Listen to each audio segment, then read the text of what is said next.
Bismillahirrahmanirrahim. Bismillahi wa bihamdihi. Assalamualaikum warahmatullahi wabarakatuh.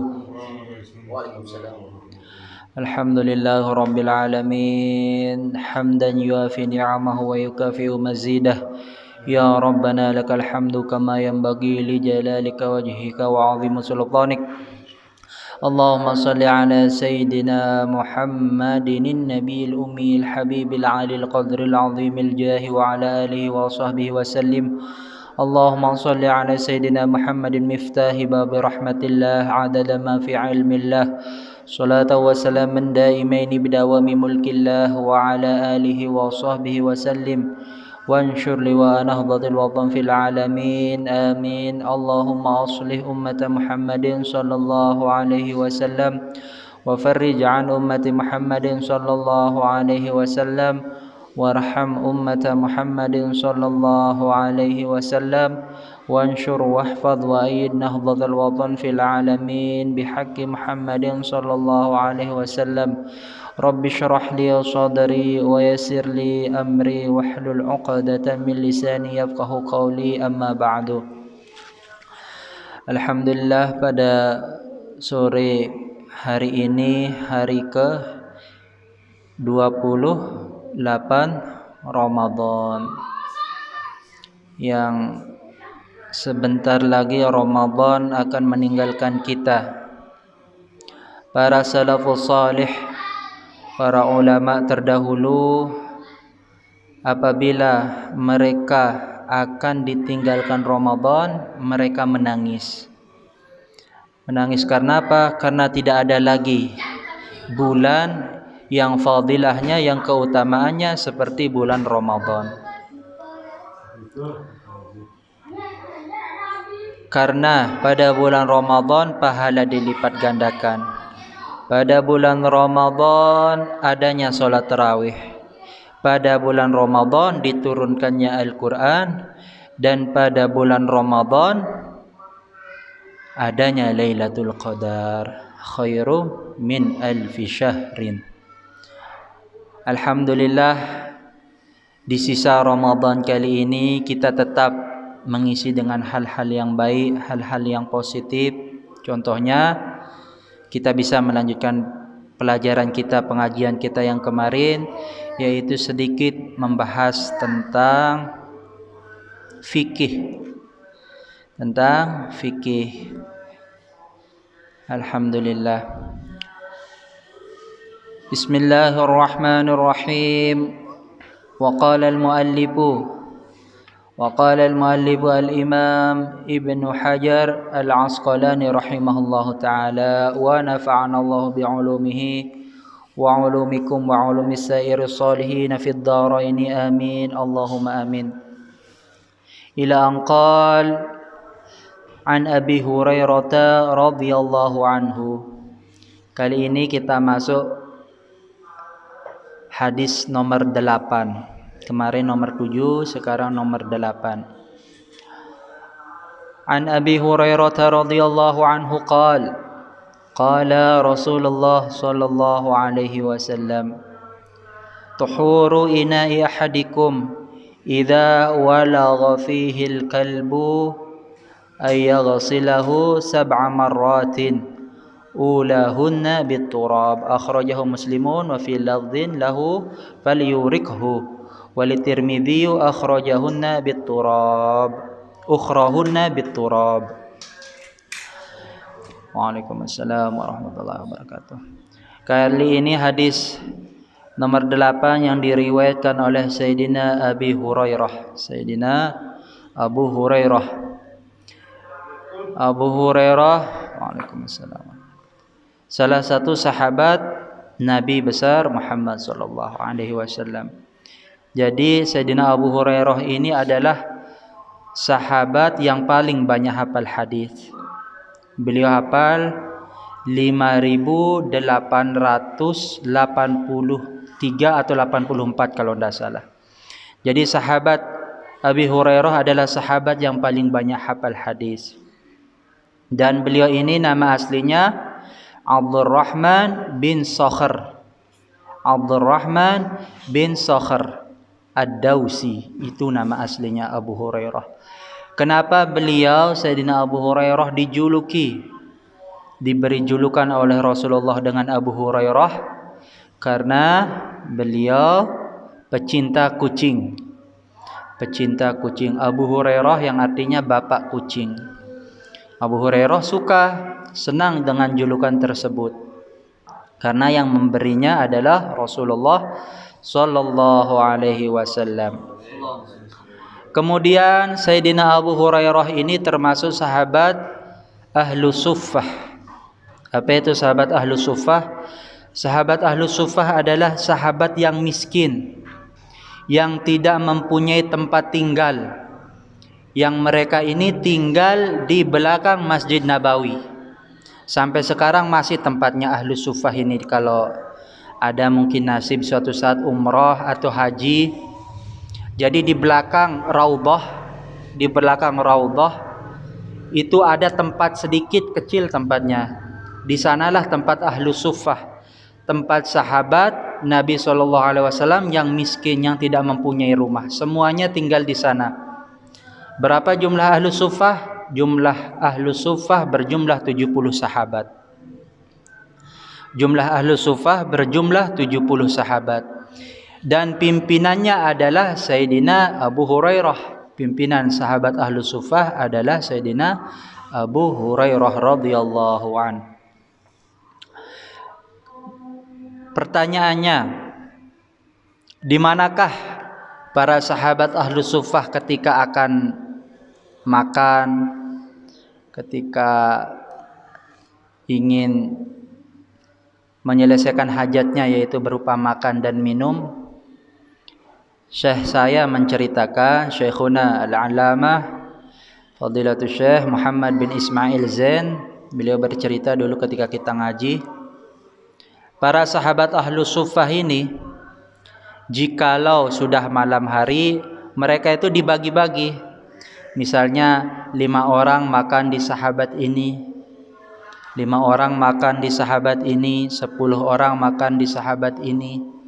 Jadi hajat atau keperluan para sahabat Ahlus Suffah ini ditanggung oleh para sahabat yang lebih ekonominya yang lebih baik, yang lebih bagus, yang lebih kaya bisa dikatakan.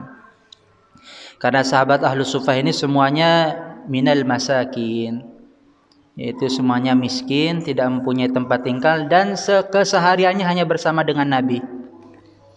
Jadi kemana Nabi, mereka mengikuti sahabat Ahlus Suffah ini. Pimpinannya adalah Sayyidina Abu Hurairah. Makanya Sayyidina Abu Hurairah adalah sahabat yang paling banyak hafal hadis di antara semua sahabat. Radhiyallahu an. Qala Rasulullah sallallahu alaihi wasallam, Nabi besar Muhammad sallallahu alaihi wasallam bersabda, "Tuhuru ina'i ahadikum idza walagha fihi al-kalbu ay yaghsilahu 7 marratin ulahunna biturab." Sucinya bejana di antara kalian. Bejana itu artinya wadah. Wadah untuk menampung air. Ini konteksnya. Idza walagha fihi al-kalbu, apabila dijilati, apabila seekor anjing menjilat, wadah tersebut dijilati oleh anjing. Waalaikumsalam warahmatullahi wabarakatuh. Ayyaghsilahu 7 marratin. Maka apabila sudah dijilati oleh seekor anjing, bagaimana cara mensucikannya? Ayyaghsilahu 7 marratin, yaitu dibasuh, dibilas sebanyak 7 kali basuhan. Ulahunna biturab, dan salah satunya menggunakan tanah. Jadi air dicampur dengan tanah. Dibasuh 7 kali basuhan, dan di antara 7 kali basuhan ini dicampur air tersebut dicampur dengan tanah. Baik itu basuhan yang pertamakah dicampur dengan tanah, atau basuhan yang ketiga, atau basuhan yang kelima, atau basuhan yang terakhir misalnya itu tetap memperoleh, tetap bisa mensucikan bejana yang dijilati oleh anjing. Waalaikumsalam warahmatullahi wabarakatuh. Akhrajahu Muslimun, hadis ini diriwayatkan oleh Imam Muslim rahimahullahu taala. Hikmah yang bisa dipetik dari hadis ini adalah bahwasanya min mu'jizatin Nabi sallallahu alaihi wasallam, salah satu mukjizat Nabi besar Muhammad sallallahu alaihi wasallam, beliau mengetahui bahwasanya di dalam liur anjing itu ada bakteri. Yang bakteri tersebut tidak bisa dibersihkan hanya dengan sabun, hanya dengan dibilas dengan air, atau dengan rinso misalnya. Tidak bisa bersih najis anjing. Caranya mensucikannya adalah harus dicampur air dengan tanah. Hadhihi min mu'jizatin Nabi sallallahu alaihi wasallam. Dulu belum ada alat secanggih seperti sekarang. Kalau sekarang mungkin ada mikroskop namanya. Mikroskop untuk mendekatkan bakteri, misalnya bakteri yang tidak bisa dilihat dengan mata telanjang. Jikalau menggunakan alat canggih, bisa bakteri tersebut kelihatan. Dulu zaman Nabi belum ada hal demikian, belum ada alat-alat canggih seperti itu. Tapi min mu'jizatin Nabi sallallahu alaihi wasallam, beliau mengetahui bahwasanya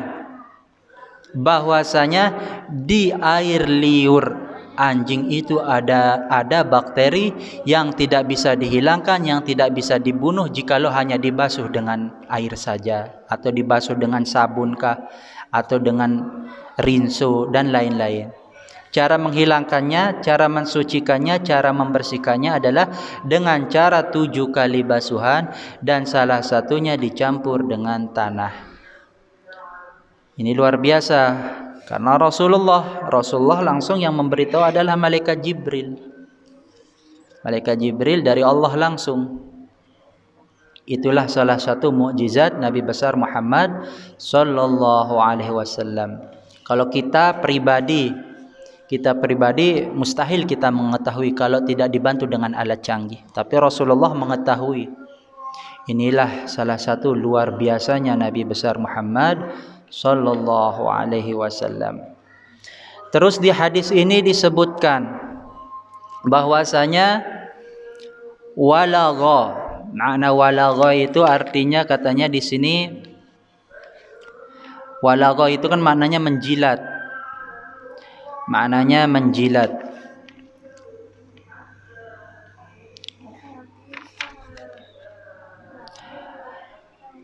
Yaitu memasukkan lidahnya, mana walagha, fil ina'i wa harrakahu, yaitu memasukkan lisannya ke dalam ina, ke dalam bejana, ke dalam wadah, wa harrakahu, dan digerakkan liyashriba, untuk meminum. Jadi makna walagha artinya meminum, menjulurkan lidahnya ke air,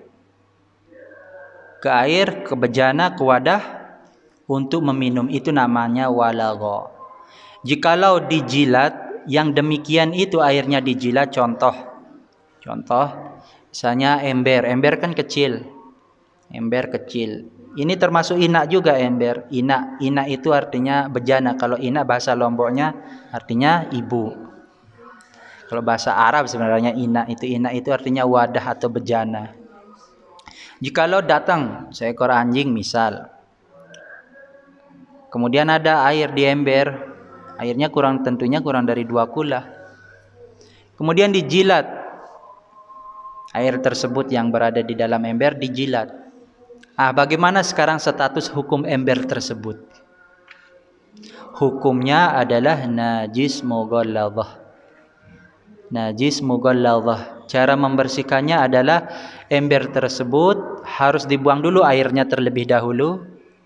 Airnya kan karena najis, airnya harus dibuang. Kemudian cara embernya disucikan, dibasuh 7 kali basuhan dan salah satunya adalah bercampur dengan tanah. Itu cara menghilangkan najis mughalladhah. Najis mughalladhah ada 2, baik dari sumbernya dari khinzir, dari babi ataupun dari kalbun, dari anjing. Kemudian sekarang disebutkan, berarti yang hanya najis itu hanya walagha saja, hanya ketika anjing menjilat saja. Terus bagaimana hukumnya bagaimana hukum badan anjing yang jikalau kita terkena misal ada anjing lari misalnya kita diserempet sama anjing misal contoh. Bagaimana hukumnya sedangkan dalam hadis ini disebutkan hanya menjilat saja. Berarti menjilat hanya air liurnya saja yang najis kalau kita mengikuti konteks hadisnya. Terus bagaimana hukumnya badan anjing jikalau kita terkena dengan badan anjing, apakah najis atau tidak? Dalam kaidah usul fiqh madhab Syafi'i, dijelaskan bahwasanya menyebut sebagiannya maka yang dimaksud adalah keseluruhannya. Itu usul fiqh Syafi'i. Menyebut sebagiannya namun yang dimaksud adalah seluruhnya, semuanya. Contohnya walagha, menjilat, berarti yang najis hanya air liurnya saja. Tapi yang dimaksud dengan sebagiannya disebut tapi mencakup semuanya, bahwasanya menjilatinya saja hukumnya najis, apalagi seluruh badan anjing. Jadi hukum badan anjing itu tetap hukumnya dihukumi najis. Karena di hadis tersebut hanya menjelaskan sebagiannya saja, hanya menjelaskan menjilat saja. Berarti makna hadisnya adalah bahwasanya anjing itu najis, sebagiannya saja najis, seluruhnya pula najis. Itu dikias oleh madhab Syafi'i. Jadi keseluruhannya itu najis, anjing itu najis. Jikalau sekarang misal kita kering, tubuh kita kering misalnya, kemudian tiba-tiba lari anjing, misal contoh saja, tiba-tiba diserempet kita, kondisi anjing tersebut juga dia jafaf misal, kering, maka hukumnya tidak najis karena sama-sama kering. Jikalau dia menjadi najis, salah satunya itu basah, kitanya yang basah atau anjing yang basah, misalnya karena hujan misalkan, contoh saja, anjing tersebut basah dia karena disebabkan terkena air hujan, kemudian tiba-tiba diserempet oleh anjing, maka yang terkena itu yang wajib dibasuh, yang wajib disucikan. Misal kakinya atau sandalnya terkena atau sarung misal terkena, maka yang wajib kena saja yang disucikan. Bagaimana cara mensucikannya? Dibasuh 7 kali basuhan dan salah satunya bercampur dengan tanah. Kembali lagi ke kaidah usul fiqh Syafi'i, bahwasanya disebut sebagian tapi yang dimaksud adalah keseluruhan. Di hadis ini bahwasanya disebut hanya sebagian tapi yang dimaksud adalah keseluruhan anjing. Makanya ittifaq madhab 4 madhab bahwasanya anjing itu hukumnya najis. Anjing itu hukumnya najis menurut 4 madhab, kecuali ini ikhtilaf sedikit, kecuali madhab Maliki. Madhab Maliki bahwasanya anjing itu tidak najis. Anjing itu tidak najis menurut madhab Maliki. Karena apa? Dalilnya di mana?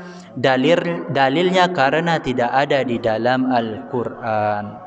Karena yang disebutkan di Al-Quran hanya khinzir, hanya babi saja, tapi anjing tidak disebut. Apabila kita terkena anjing. Karena apa? Katanya Imam Maliki, karena amrun ta'abudiyun katanya. karena perintah yang sifatnya ta'abudi, yang langsung perintah dari Allah Subhanahu wa taala. Jadi tetap hukumnya jikalau terkena najis anjing maka tetap disucikan.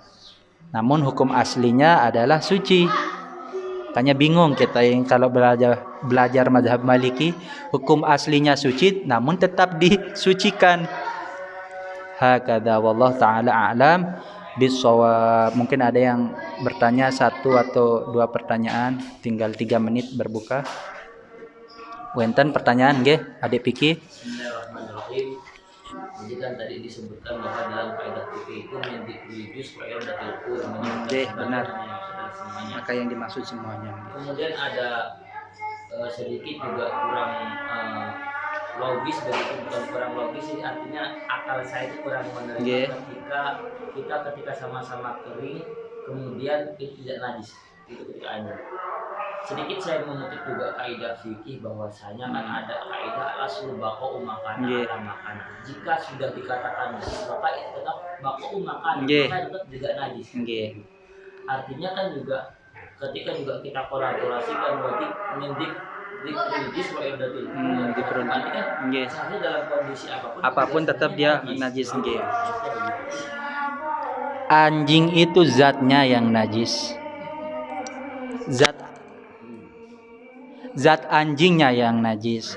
Sedangkan antum tahu sendiri kalau baca kitab Indah Jafaf, ketika anjing itu kering, kita kering, sekalipun zatnya najis, namun jikalau kita dalam keadaan kering ataupun anjing tersebut dalam keadaan kering, maka tidak bisa menajiskan. Namun kita kembali lagi, zat anjing tersebut yang baqa, yang tetap dia najis. Zatnya karena memang najis, sama seperti khinzir, seperti babi, zatnya yang najis. Ataupun kotoran zatnya yang najis. Benar atau tidak? Kotoran zatnya yang najis. Ketika kita terkena najis, maka keadaan kita, maka posisi kita adalah mutanajis, yang terkena najis.